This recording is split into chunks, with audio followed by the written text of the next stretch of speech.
Some moments in life don't come with a warning. They explode into your world and leave everything shattered. The gold jewelry my mother and grandmother left me, gone just like that. I knew deep down who had taken it, and when I told my husband, Jason, the truth, he didn't ask questions. He didn't try to understand. Instead, he snapped. His eyes turned cold, and before I could react, he grabbed a heavy ceramic serving bowl from the table and smashed it into the side of my head. The pain was instant. I collapsed to the floor, dizzy, bleeding, unable to move. But just when I thought everything was slipping away, my son did something that stunned me even more than the attack itself. My name is Olivia, and I'm 34 years old. If someone had told me 5 years ago that my life would spiral into fear, betrayal, and broken trust, I might have laughed. Back then, I was a hopeful young mother, deeply in love with my husband, Jason. I believed in the strength of family, the power of forgiveness, and the idea that love could overcome anything. But reality has a way of revealing truths we try so hard to ignore. Today, I live in Brookhaven with my 2 children, Zoe, my 15-year-old daughter, full of teenage energy and rebellion, and Leo, my sweet, observant 9-year-old son, who carries more maturity in his small frame than most adults I know. I work as a receptionist at a local dental clinic, managing calls, patients, and paperwork with a polite smile, even on days when my heart feels like it's cracking underneath. To anyone looking from the outside, we might seem like an average family trying to make ends meet. But inside our home, something darker had taken root. Something that grew slowly, quietly, until it became impossible to ignore. Jason, my husband, is 38. When we first met, he was charming, ambitious, and full of promises. We got married young, moved into a small house in Brookhaven, and built a life that seemed picture-perfect on the surface. But with time, the man I loved started changing. The charm faded, replaced by cold stares and sharp words. His ambition twisted into resentment, mostly aimed at me. He began criticizing everything I did. The way I folded the laundry, the meals I cooked, the tone I used when speaking to the kids. It was like walking on broken glass, always trying not to cut myself. I told myself he was just stressed, that things would go back to how they were. But they didn't. They only got worse. Zoe, our daughter, has always been headstrong and fiercely independent. She questions everything, and lately, her tone has carried an edge that mirrors her father's. I worry about her more than she knows. Leo, on the other hand, is soft-spoken and deeply sensitive. He notices everything, my forced smiles, the tension in the air, and the tears I try to hide. Despite the cracks forming in our family, I kept moving forward. I worked, cooked, cleaned, and did everything I could to protect my children from the growing storm. But one thing I held onto tightly, both emotionally and literally, was the gold jewelry my late mother and grandmother passed down to me. It wasn't just valuable, it was sacred. A connection to the strong women I came from. I kept it locked in a wooden box in my closet, hidden beneath old blankets. It was meant for Zoe and Leo one day, a part of their legacy. I never imagined that sacred box would become the trigger for the most terrifying night of my life. It was a Thursday evening, and I had just returned home from work. My feet ached, and my mind was clouded with the usual exhaustion. The sun was setting outside, casting golden light across the living room where Zoe sat on the couch scrolling through her phone, and Leo was quietly drawing in his sketchbook on the floor. Jason hadn't come home yet, but his sister Jenna was visiting, as she often did lately. She was in the kitchen, sipping coffee like she owned the place, casually browsing through her phone. Jenna had always been entitled, but over the past few weeks, her presence had become more frequent and more invasive. She never offered to help, criticized everything from my cooking to my parenting, and treated the house like her personal lounge. After putting my bag away, I went to the bedroom to grab a small amount of cash I'd tucked away in the jewelry box. We needed groceries for the weekend, and I remembered placing a few emergency bills there just in case. But the moment I opened the closet, my heart stopped. The blankets were shifted. The box wasn't in its usual position. I dug deeper, and when I finally pulled it out and opened the lid, it was empty. Every single piece of heirloom gold jewelry was gone. The thick bangles with floral engravings, the 22K gold necklace shaped like a blooming flower, the ruby stone earrings, the bracelet with Leo and Zoe's initials, the engraved ring passed down from my grandmother, gone. A wave of panic hit me. My hands trembled as I pulled out clothes and scanned the closet, praying I had just moved them and forgotten. But deep down, I knew the truth. Someone had stolen them. And only one person had been inside this house recently who had no respect for boundaries. Jenna. My stomach twisted. I stood frozen for a moment, trying to steady my breath. The jewelry wasn't just worth $30,000. It was part of my identity, my family story, and a gift I wanted my children to treasure long after I was gone. My blood was boiling, but I knew I had to approach this carefully. Jason could be volatile when it came to Jenna, and any mention of her wrongdoing had always led to defensiveness or worse, rage. Still, I couldn't let this go. I had to say something. Jason walked in just after dinner, his tie loosened and his face tight with irritation. He dropped his keys on the table like always, barely greeting anyone as he passed through the living room and into the kitchen, where Jenna was still lounging casually. The moment felt heavy, but I knew I couldn't wait. My hands were cold, and my heart pounded in my chest. "Jason," I said, trying to keep my voice steady. "I need to talk to you. It's important." He looked at me, already annoyed. "What now?" I hesitated for a moment, then spoke. "My jewelry box is empty. All the heirloom gold, the pieces for my mom and grandma, they're gone." He blinked, then narrowed his eyes. "What are you saying?" "I think Jenna took them." My voice cracked slightly, but I forced myself to hold his gaze. "No one else has been in our room. I saw her wearing my ring last week. I didn't think much of it then, but now it's all missing." I can't stay silent. The kitchen fell completely silent. Even Jenna, who had just taken a sip of coffee, froze mid-motion. Jason's face went red almost instantly. He turned to me, jaw clenched, eyes flashing. "You're accusing my sister of theft?" he barked. "Are you insane, Olivia?"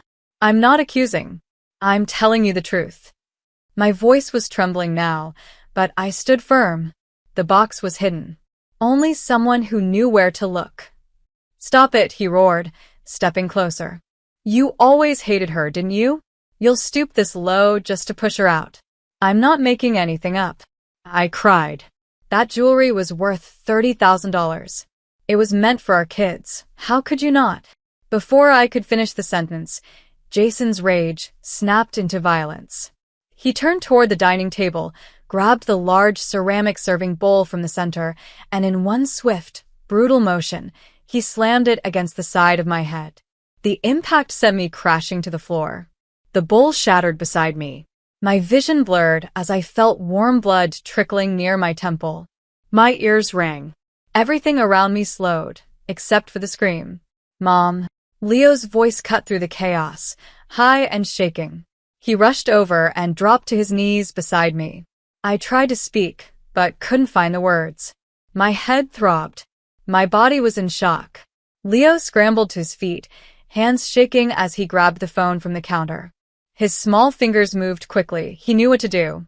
I had taught him just in case. He dialed 911. "Please," I heard him say through the haze. "My dad hit my mom with something heavy. She's bleeding. Please come fast." The room started spinning. Everything went black. When I opened my eyes, I was lying on the couch. My head throbbed with a sharp, pulsing pain, and there was a cold cloth pressed gently against the side of my face. For a moment, I couldn't remember what had happened. Then it all came rushing back. The argument, the accusation, the bowl, Jason's fury, and Leo, my brave little boy. I turned my head slightly and saw him sitting on the floor near me, his knees hugged to his chest, face pale, eyes wide with fear. Elena, my best friend and neighbor, was crouched beside him, whispering softly and holding his hand. "Mom," Leo whispered as he saw me move. "Are you okay?" Before I could answer, the sharp knock of urgency echoed through the front door. "Brookhaven Police." "Open up." Elena rushed to let them in. Two officers entered, firm but calm, their eyes scanning the room. One of them, A tall woman with a stern but compassionate expression immediately walked over to me. "Ma'am, are you all right? Can you tell us what happened?" I tried to sit up, wincing from the pain, but nodded slowly. "He hit me," I said, my voice weak but clear. "He used that bowl. It broke. I think I passed out. My son called you." The other officer was already speaking to Leo, asking him gentle questions. Leo pointed to the broken ceramic shards on the floor, then to the spot where Jason had stood. "Where is he now?" the female officer asked. I turned my head toward the hallway. Jason stood frozen near the doorway, his arms crossed, eyes wide with disbelief. But it wasn't guilt I saw in his eyes, it was fear. The fear of losing control, of being held accountable. "Sir," the male officer said firmly, "turn around and place your hands behind your back." "You've got to be kidding me," Jason muttered, stepping back. "This is assault, sir. In front of a minor. You need to come with us." Jason opened his mouth to protest, but before he could say another word, the officer stepped forward, restrained him, and within seconds, he was in handcuffs. Zoe had come out of her room during the commotion and stood frozen by the stairs, her hand covering her mouth. Her eyes met mine, full of confusion and pain. I reached out to her. "It's over," I whispered. Jason was led out of the house as neighbors peeked through their blinds, sirens flashing outside. For the first time in years, I felt a crack of air push through the weight on my chest. Leo sat beside me, holding my hand tightly. Elena stroked his back, tears in her eyes. "You are so brave," she whispered to him. "You did the right thing." And he did. Because of him, we were finally safe. After the police took Jason away in handcuffs, the house was still, but my head throbbed with a deep, pulsing pain. Elena helped me stand, supporting me gently as I swayed slightly. The ceramic bowl had done more than just hurt, it had rattled something inside me. I could feel the swelling building near my temple, and every step made the pounding worse.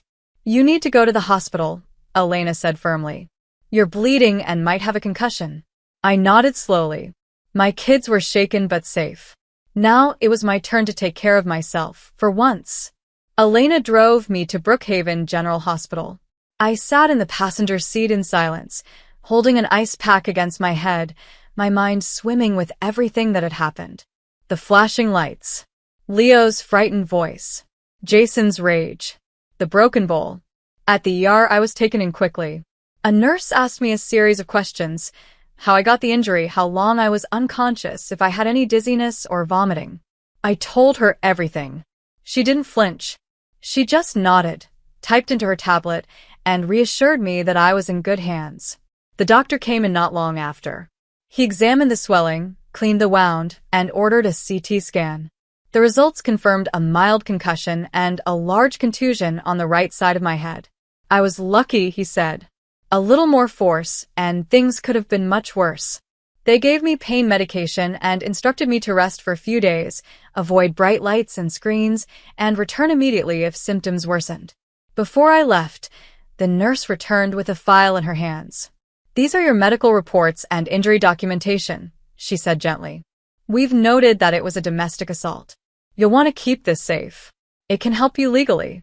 I took the folder with trembling hands, staring at the papers inside. Photographs of the injury.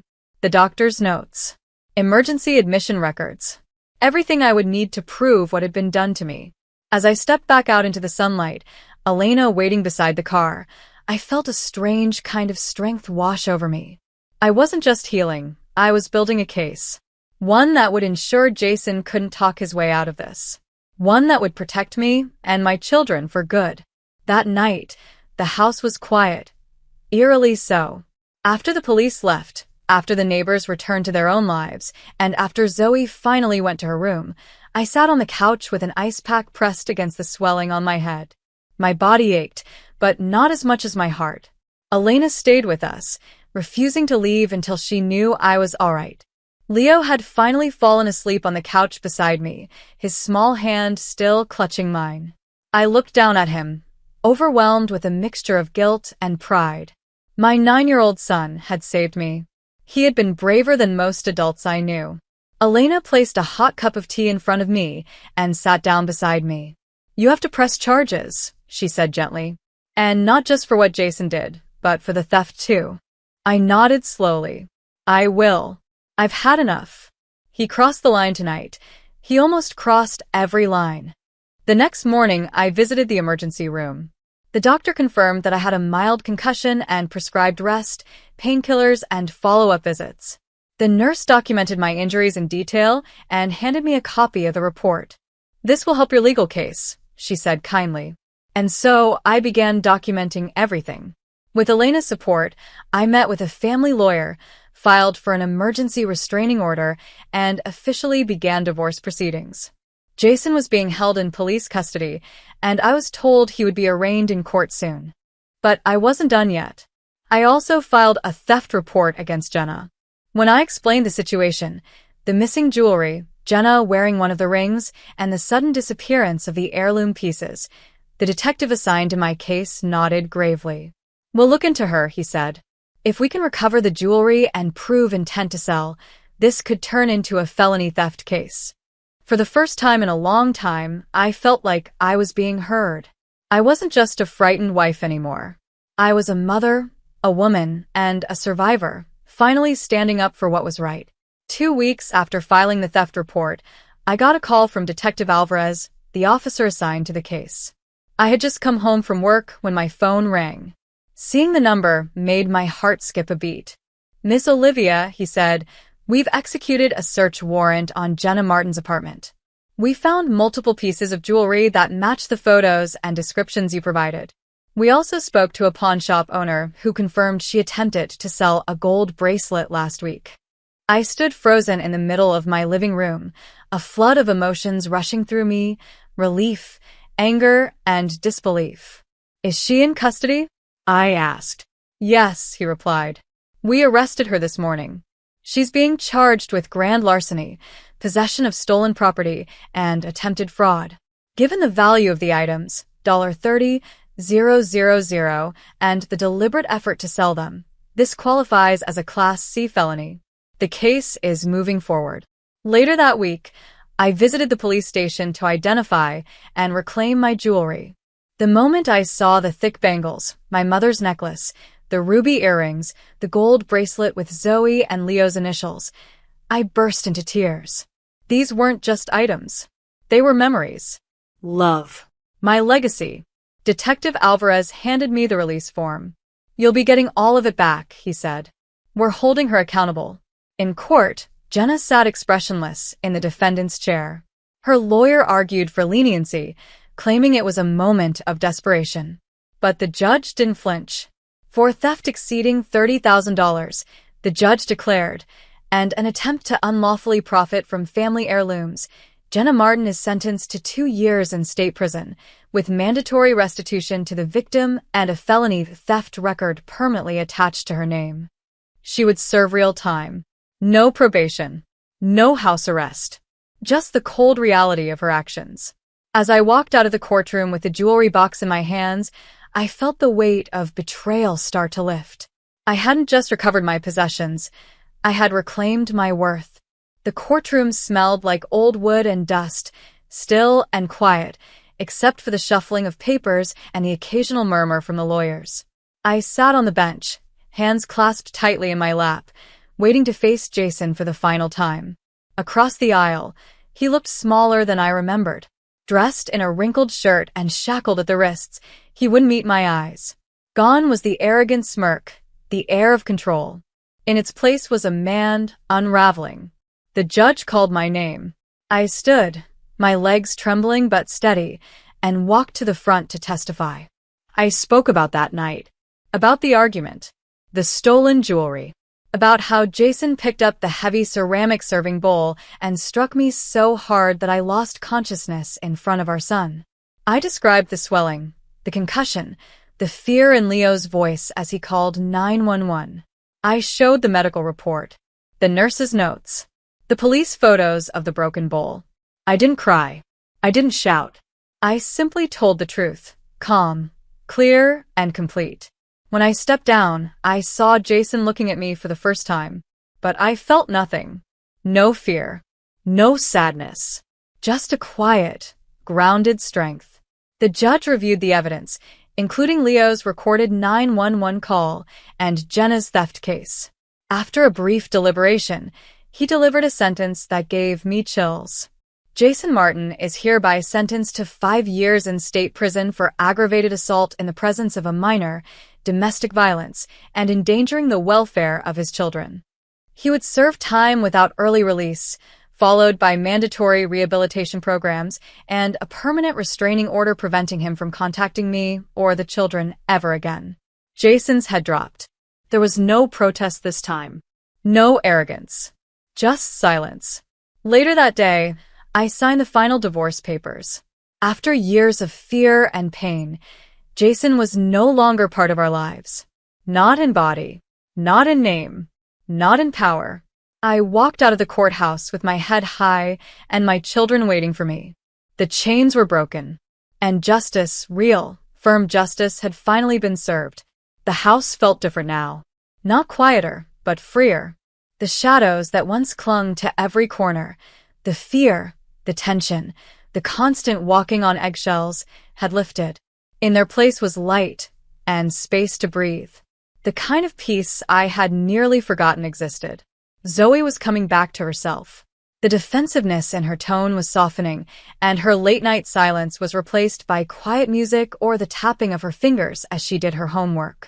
Sometimes she'd sit beside me, head resting on my shoulder, just like she used to when she was little. Leo, my brave, beautiful boy, had become even more thoughtful. He asked more questions now, not out of fear, but curiosity.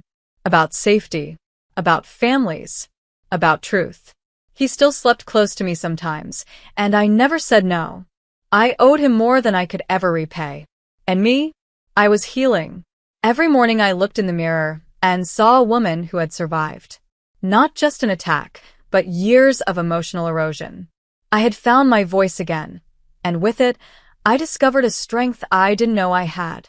Elena stood by my side through it all, helping with court documents, bringing over dinner when I was too drained to cook, and holding my hand through moments when the weight of everything threatened to pull me down again. One evening, we sat together on my back porch, watching the sun dip below the rooftops. "I can't believe it's really over," I said quietly. "It's not over," Elena smiled. "It's just beginning. Now you get to write the life you deserve." I nodded, holding a warm cup of tea in my hands. She was right. The future still held uncertainty, but for the first time, I wasn't afraid of it. I was free. I was safe. And I was no longer alone. My name is Olivia. I'm 34 years old. I was silenced. I was broken. But I rose. I fought. I healed. And now I'm finally whole.